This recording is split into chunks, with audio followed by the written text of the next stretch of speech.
Hello, greetings. I'm really tired, but I was thinking of my religion, Shia Islam. I read about various criticism on Prophet Muhammad on Wikipedia. This might not turn out very good, and I cannot wait because I might not be able to come here again and read. Maybe after a break, or maybe, I don't know, maybe I can come back to Allama Majlisi's Hayat Qulub. This is just one example of my doubts, how they crept in. As I used to wonder, why send one prophet, to guide the people, show the truth, and only one prophet at a time? Why would God do this? And I couldn't find an answer to that, a proper, complete answer. And even here, as I read Allama Majlisi's in his Hayatul Qulub, narrations given by Imams, reliable, he says, from reliable traditions, I fail to understand. Here, Imam Jaffar Sadiq, for example, explains. So I'll be going through this as I just read through it, and then I realized, like my turning points from Shia Islam having doubts, and since I've read the Quran ayat, some of them didn't make sense to me. Like Surah Azab ayat 37, Surah Nur, the way it is written, it shouldn't be written like that. Ayat 33, there should have been a different, if there are so many punishments, right, for robbery and stealing and all this. Hard punishments like cutting off hands and other things, like for zina. So why wouldn't there be a punishment mentioned there separately about forced prostitution? So these kind of things. The Quran now, I've explained most of it, that I felt problematic. I felt the verses were problematic. And now coming to this, for example, doesn't sit well with me. And with the reasons, neither does Christianity or any Abrahamic religion, which has a prophet whose books can be tempered, and like we have to really, go through a lot of research and all this to find out. As Shias also, we have to go to Qom, Najaf, do a lot of research. So the books that have been tempered with, as we are told, religious books, we cannot, why should it be like this? And then we have to go through a lot of research to find out if this was a true prophet or not. So just imagine being with Prophet Muhammad, at his time, and not being able to find out. Even the miracles, that they say that Prophet Muhammad brought about miracles and all that. And the best miracle is the Quran. However, those miracles of that time should remain for that time. The only thing that remains are these religious texts, of which very little evidence is given, and evidence can be found from them, or the Quran really is not a perfect miracle. So like we say that only the pure can touch it and all this. And things I've mentioned on my live stream, Facebook, just recently, last night and yesterday, things wrong in detail I've mentioned as far as I could, and my health could allow me.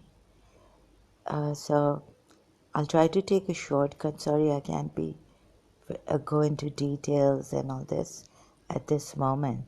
But I just want for the record to keep this as I've come across this, and my health went really down. I really cannot keep reading this all the time. So Imam was asked, like, why was... let me just read this from the Aims of Sending the Prophets chapter from Qulub by Allama Majlisi. Their miracles. So this chapter, Aim of Sending the Prophets, their miracles.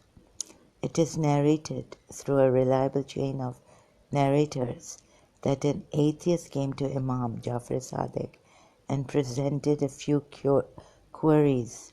One of his questions concerned the logic behind sending of prophets. The Imam said, when we have agreed that we have a maker and creator, who is higher than his creatures and absolutely free from the fact that his creatures can see him, touch him, or converse with him. We understand that the Maker is wise. Sorry, excuse me. He only does which is beneficial to his creatures. Then it is necessary to send prophets and messengers who would communicate his laws to the people. They would guide the people in the affairs that are beneficial and prevent them from those that cause everlasting perdition. Consequently, it is evident that there must be a particular group which would convey his message to the people. They are the chosen ones of Allah and His prophets. They are wise and intelligent. The Almighty has bestowed them with wisdom and knowledge, appointed them as His messengers. So we need to recognize the messengers. So then comes the question here. I've read this now, this part, and now, okay, the circumstances and characteristics were quite different from those of the common people. Though in their creation and method they are like ordinary human beings. So continuing reading, let me see if I found something, but maybe like it doesn't make sense to me. Okay, continue reading. However, they are sent by Allah, the wise and the omniscient, with knowledge, wisdom, arguments, proofs, knowledge, wisdom, arguments, proofs, witnesses, and miracles, so that they may prove the veracity of their claims. Like raising of the dead and curing of the blind and lepers, etc. They accomplished some tasks that were impossible for ordinary people. So you can see how Islam has spread and how far and how many Muslims there are. That's true. The same practice continued in every age, and the earth has never been devoid of the divine proof, hujjah in brackets, close brackets,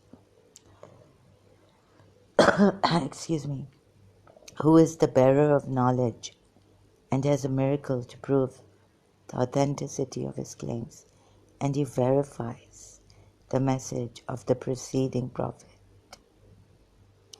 Imam Jaffar Sadiq says in a reliable tradition, the Almighty with his luminous essence and divine attributes was concealed from his creatures. Therefore, he sent the prophets to give glad tidings of salvation and to warn against his punishment, so that those who perish in disobedience must perish with the realization of their error, and all arguments must be exhausted for them. All arguments must be exhausted for them, but I have questions, and the questions have not been exhausted, right? If that's what it means here. Similarly, those who achieve salvation must do so with knowledge, faith, and proof. So this is all we have: knowledge, faith, and proof. Because here Imam Jaffar Sadiq says, and these messengers, people may learn about their Lord what they did not know. They must recognize Allah as their cherisher. Okay, here we are told, so there's an ayat in the Quran. So if you want to remind us, where God tells us that, am I not your Lord? And we all said, in that prenatal soul state, when we were one souls or from the loins of Adam, in the loins of Adam, God said, am I not your Lord? So I wondered, has Imam Ali said, what is the matter with you people that the hereafter does not even come in your imagination? That's a saying of Imam Ali that I think I found in Dawn, not Najul Balagha, but in that Pakistan's newspaper when I was living in Karachi, Pakistan. So they used to every day have these sayings of Imam Ali in the newspaper, and they used to give that. Right? What is the matter with you? Is that the hereafter does not even reach your imagination. Something to this effect. Sorry, I don't have word by word, but I know this much imagination, and so I'm trying to remember, and my memory is really bad. But I think it's Imam Ali saying something to this effect. I'm not saying it verbatim. Okay, now this could be you could leave me here saying that you don't remember and you haven't searched for it. But then right here, what I've got in my hands is Hayatul Qulub, but it's online, right, from al-islam.org. So if you would like to listen to my doubts, where they come from, you can join me and be with me here. Persevere. Thank you so much. So continuing, Imam Jaffar Sadiq says, in a reliable tradition, the Almighty with His luminous essence and divine attributes was concealed from His creatures. Therefore He sent the prophets to give glad tidings of salvation and to warn against His punishment,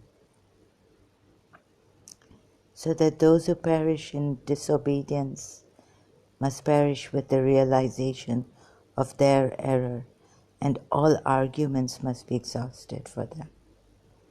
Similarly, those who achieve salvation must do so with knowledge, faith, and proof, and they may achieve an everlasting life, so that people may learn about their Lord what they did not know. They must recognize Allah as their cherisher, and they confess to His oneness.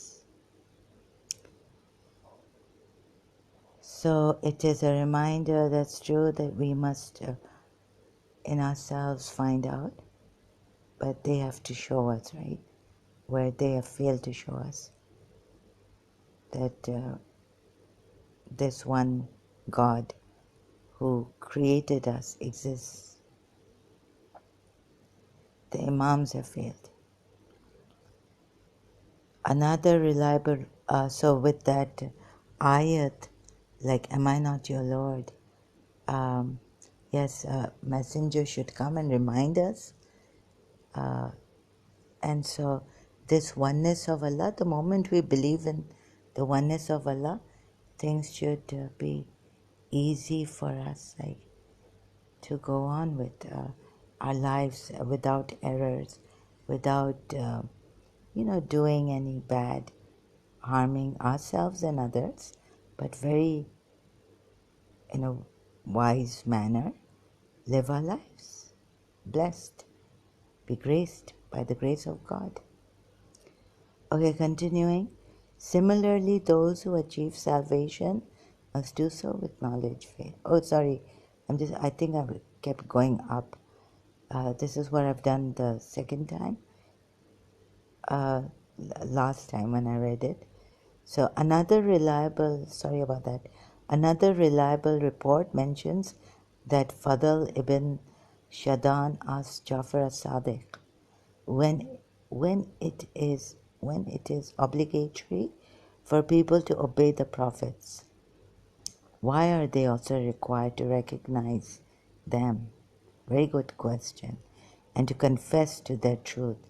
Imam replied, this is because the creatures did not have the ability to understand their wisdom fully.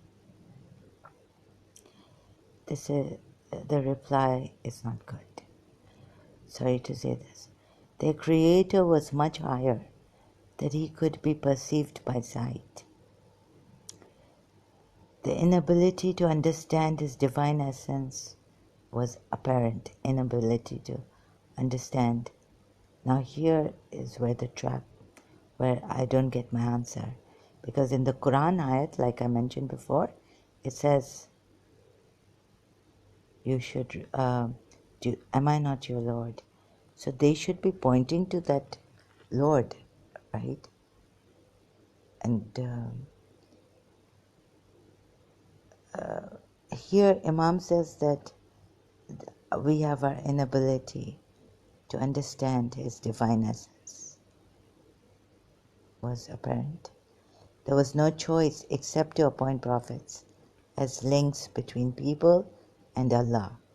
This infallible prophet, quite an infallible prophet, he even fails, from the Quran ayats have shown that he fails to be an infallible prophet. Surah Azab verse 37. Making a mistake, Surah Azab verse 5, I think. Unintentional mistake. Surah Tahrim verse, where he breaks an oath. I know it's not obligatory, but still doesn't stand to reason that he should make oaths to his wives, pleasing his wives, to break them. He's such a infallible prophet, right? So, no, he should not be allowed to do that. An infallible prophet will never do such a thing. Okay, so continuing, this infallible prophet conveyed the divine commands and prohibitions to the people. It's very, very difficult to recognize him, let alone God, the unseen. Okay, I'll continue. He also had to keep the people firm on some affairs whereby they could obtain the benefits and be safe from the perils, because the people cannot decide by their own intellects what is beneficial for them and what is harmful. See, intellect fails. There in Al-Kafi we are told, Al-Kafi Al-Kulaini, that intellect is the best. God asked intellect to come, it came, and when he asked it to go back, it went back. So only, or maybe, I don't know, see, maybe wisdom, but it says intellect. Here Imam Jaffar Sadiq says, because the people cannot decide by their own intellects, which is limited. They can't see those spiritual truths. That's true. So only reason and the brain and the mind and aql or intellect is not enough. what is beneficial for them and what is harmful. We have I have my doubts, and I'm telling you as I'm reading through this. Hayat Qulub, Volume 1, and this chapter. And Imam saying, so I'm examining and I'm doubting because it doesn't really stand to my reason, my intellect. On one hand, if you know how the intellect is limited. So then we need spirituality. We need God's help to understand and obey God. So it's a leap, it's a big jump, it's a hodgepodge. I really cannot understand this. Anyways, I'll just carry on reading. If the obedience and recognition of prophets had not been incumbent on people, the sending of prophets would have been a useless venture, of course. And the wise one, who had created everything with untold benefits, is pure from such vain acts. God knows, related through reliable chains of narrators is the report where Abu Basir asked Jaffar Sadiq the reason why Allah has bestowed miracles on the prophets and Imams. The Imam replied, so that the veracity of the claims is established. Because miracles are from Allah. They can also be from devils, false prophets, magic, sorcery. Okay, the Almighty, He gives them. Okay, because miracles are from Allah the Almighty, He gives them to His prophets, messengers, and proofs, so that the truth of the truthful ones and the lie of the liars are proved. Haven't seen much proof, really. Another hadith mentions that Hussein al-Sahaf asked the same Imam whether it was possible for Allah that He changes the heart of a believer from faith to disbelief, even after the belief of this person has been authenticated.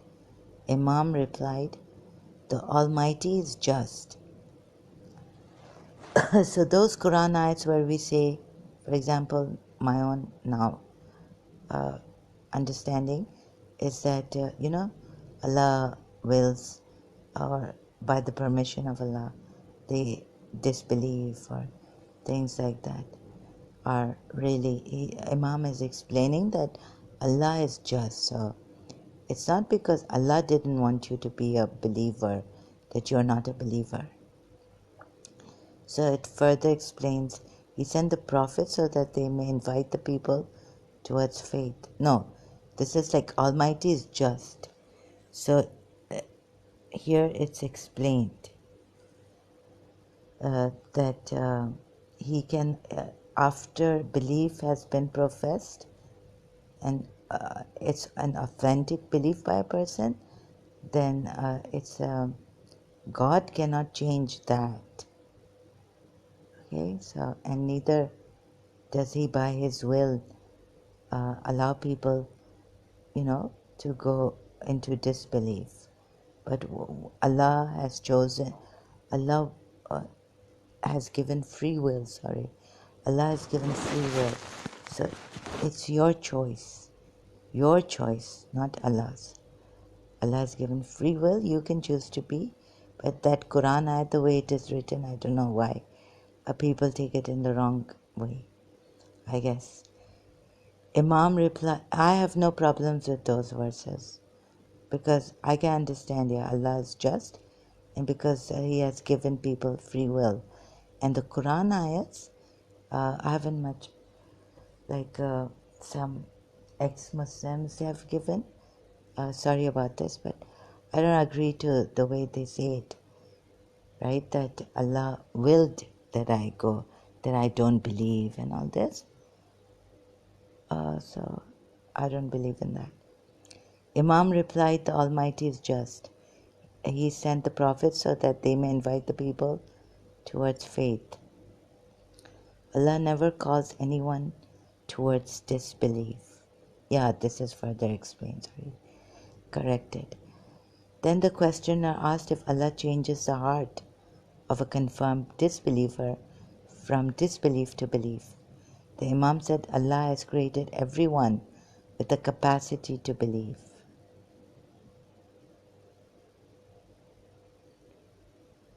So, to believe in what? The miracle, the messenger, through the intellect, through what? Through miracles, without. So, it's not clarified properly. But some Shia would say that this is parable. No, Imam has to make it very, very clear. He has to use simple language to explain to us. Sincere people who want evidence and be completely satisfied perfectly, wholly, absolutely. But I'm not. The Imam said Allah has created everyone with the capacity to believe. So why couldn't Allah Himself put this in our hearts? And yes, He can send a prophet or some messenger just to remind us, and then everything is great. But these, really, go after the disbelievers, kill them, find them. That's really, there's something wrong here, sorry. Maybe the philosophical and the logic is missing here. I think the questioner has been asking Imam because, to explain those verses in the Quran which say that Allah willed it. By Allah's permission, you went into disbelief. So things like that, the Quran ayats. The Imam said Allah has created everyone with a capacity to believe. Now here is, I stopped here somewhere. They are like a blank tablet, neither having faith in any Sharia code of religious law, nor disbelieving in it. Allah sent the prophets to them so that they may guide them towards Allah. And in this way, argument could be exhausted for the people. See, argument has to be exhausted, that's right, for the people. Thus, some people receive guidance, faith, by Allah's tawfiq, guidance, Allah's grace and guidance, hidayat, tawfiq, yeah. And some do not achieve guidance. So I've read up till here, and then comes Imam al-Rida or Imam Ali al-Naqi, why Allah sent Musa. Now I don't need to, and Isa, and then all the prophets. So the successors came one after the other at all times, one at a time, prophets and messengers. So I just had a problem with what I read up till here and shared with you. And so now I'm exhausted, and it just didn't. For example, to believe in the Prophet, and then he can guide us. But since all arguments are not exhausted, so I still have questions, and so no Hindu religion or Hindu way, no Christian, no Jews, no Abrahamic religion satisfied my quench for that supreme reality, creator, whoever we may call it, and reading these books, my Shia religious books, and then going through some of with the gurus online about the dharma, the Sanatan dharma, and all this. I feel it's really unfair for people, and it didn't really sit well with me. God, I thought if there is a God, he must have a very good reason to do this, make his people, and then say, no one recognizes me because they don't have the capacity, except for the chosen ones. See, on one hand, I hope I'm not deceiving or misguiding or creating doubts in your hearts now. Is sharing. And then you can read this yourself. Hayatul Qulub Volume 1. And this is from the contents, aim of sending the prophets, their miracles. I think this is the first chapter. The aim, infallibility of the prophets and imams. Yes, after the translator's preface. So this is the first chapter. And I got stuck.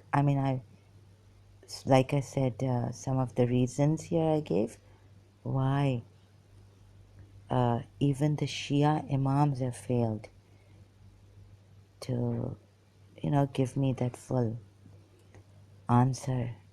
Because on one hand, our intellect is limited. So we're going slow on this. I just wanted to briefly touch on this. But then, hopefully, remembering this, it's very painful to come back to this and see that, but let's see.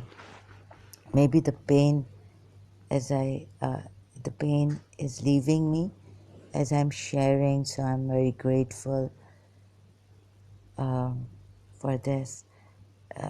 I'll be sharing this video and it'll be there for you to have a look at and not decide by just listening to me, but do your own research. Go to Hayatul Qulub and read the same chapter, the first one, after the preface. Aim of sending the prophets, their miracles. So briefly, like disorderly as a, lay, not a professional way, but just not even prepared for this. So as I found it, I've come here. I gathered, I mustered strength to talk and keep it for the record. So if someone wanted to know why I left Shia Islam, first of all, doubts like these crept in with Imam sayings, like my logic, it wasn't quite giving me that fully, exhausting me. My answers giving me proper answers. There's some logical fallacy here. And like they've jumped to things. And it's not step by step. Like when you read the Quran, this goes well. Imam has explained why God, I guess, in Allah, he may be trying to explain. But they haven't even said this. This is what I'm trying to say. Like, the atheists, ex-Muslims, some of them say that why did Allah is saying these Quran ayats? It means this. What does it mean? That Allah wanted us to be in disbelief. It was His will, by His permission. So Imam corrects us on that. Quran ayats. Right? So this is, but that I don't have a problem with. The problem I have is with like what Imam says about this intellect being limited. So the spiritual way was to bring proofs through witness, signs, miracles, and reason, exhausting every miracle, because it has to go beyond the intellect. How do you take a person beyond the intellect? By miracles. But then we say that reason was the best. So you have to exhaust reasoning to go and then explain to us the spiritual things, the things which are metaphysical. And I feel they have failed. Even the Shia Imams have failed. I also think they have failed because it doesn't fall logically. When we have agreed that we have a maker and creator, how can we agree that we have a maker? An atheist. We need proof of this maker and creator. So when in the Quran the ayat is, it is a reminder. How come? So when Imam Ali says, how come that even the hereafter doesn't come in your imagination? Because the imagination even is not enough. It must be a reality that we need to see and we need to be shown. Like for example, now Moji Ji is doing to show us that this is the witness. This is your true self. People have been, some religious people, Christians would get up and say, not even like Muslims, but Christians would say you're blaspheming. But this is not okay, blaspheming, but he's reminding you of the truth inside yourself. And this Quran ayat, which is before, when we were in the loins of Adam, all from that time till all humankind, we have bore witness at some stage in that soul or loins of Adam stage. We are told in the Quran that God asked us, am I not your Lord? So I wish Imam had explained in more detail about this and shown us and reminded, shown us, Muji Baba just tears apart all the veils, 7 veils that God is hidden. So in 7 veils God is hidden. So Muji Baba tears apart those 7 veils. Now, the Imam said, when we have agreeing, how have we agreed? That we have a maker and creator. So that is not given here. Who is higher than his creatures and absolutely free from the fact that his creatures can see him, touch him, or converse, talk with him. The word here used in this book is converse. In Imam's translation of what Imam has said, converse with him. We understand that the Maker is wise. We don't. Maybe by looking at the signs and all. But the scientists have still not got proof of this God. So it was quite, it wasn't, I have to go into detail on this. It wasn't, oh sorry, excuse me.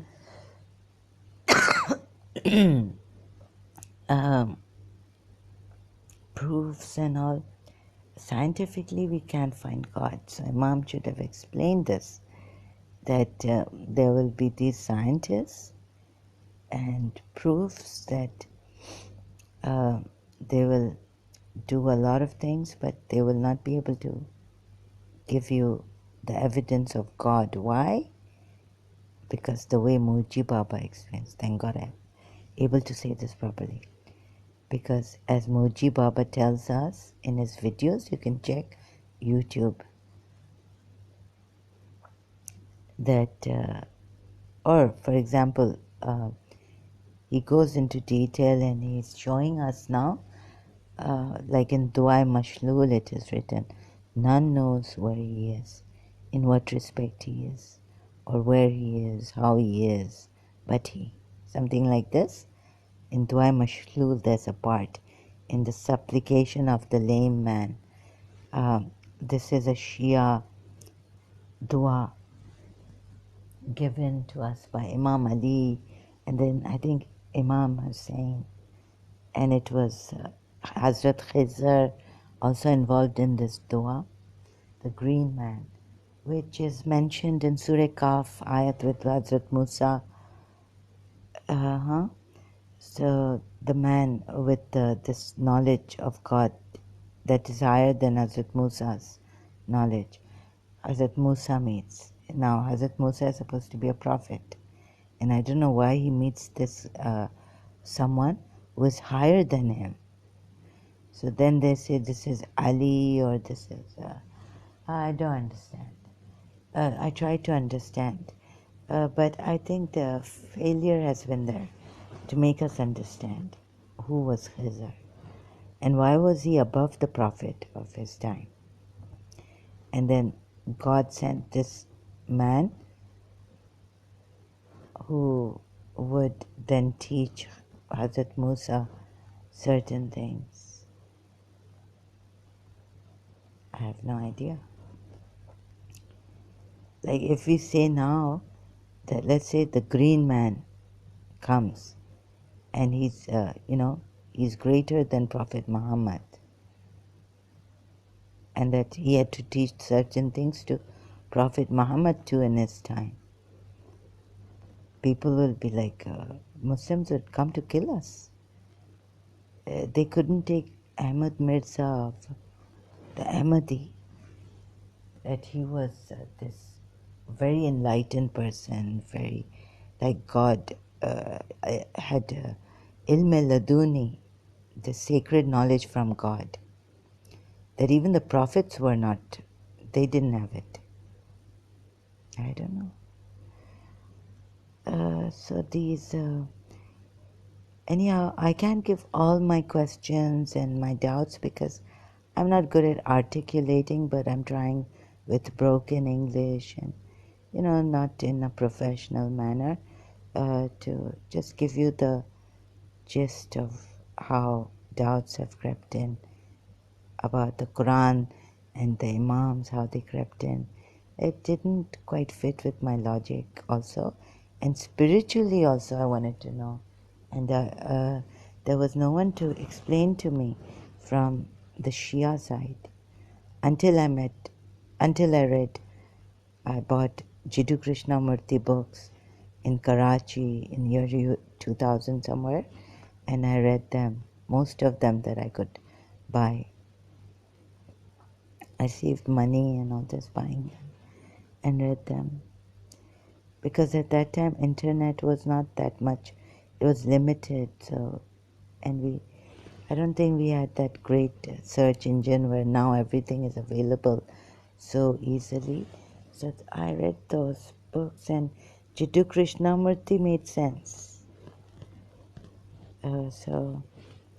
But not these punishments and, then hurting people and going to kill people just because someone said something about Prophet Muhammad they didn't like because it's not, so like what they believe in, to honor him and never criticize him or examine his life.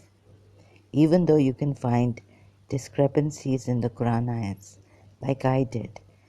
So I've shared them. So maybe, they can kill me because it is such a thing to believe in Prophet Muhammad. If you don't believe in Prophet Muhammad, you can be, and if you want to leave this Islam, even as a Shia Muslim, you can be killed.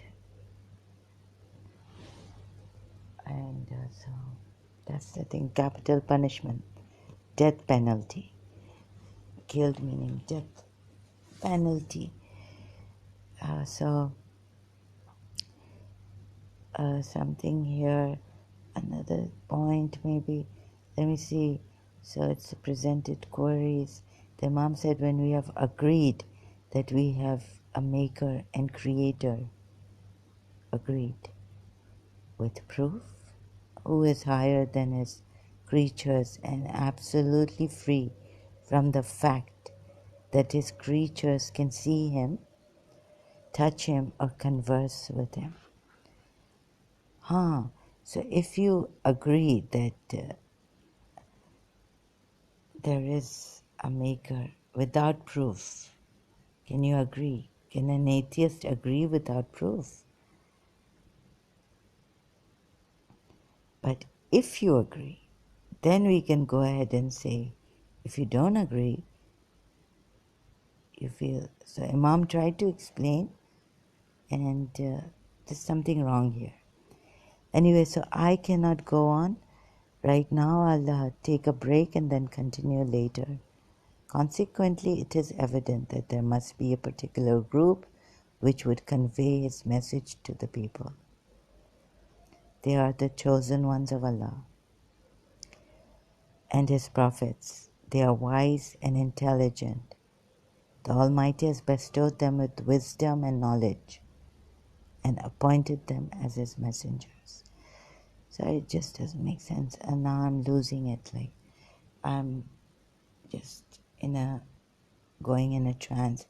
I think I'm very tired. I won't be able to do justice to my questions.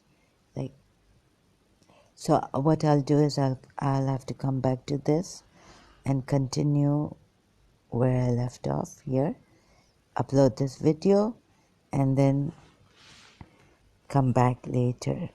Thank you so much.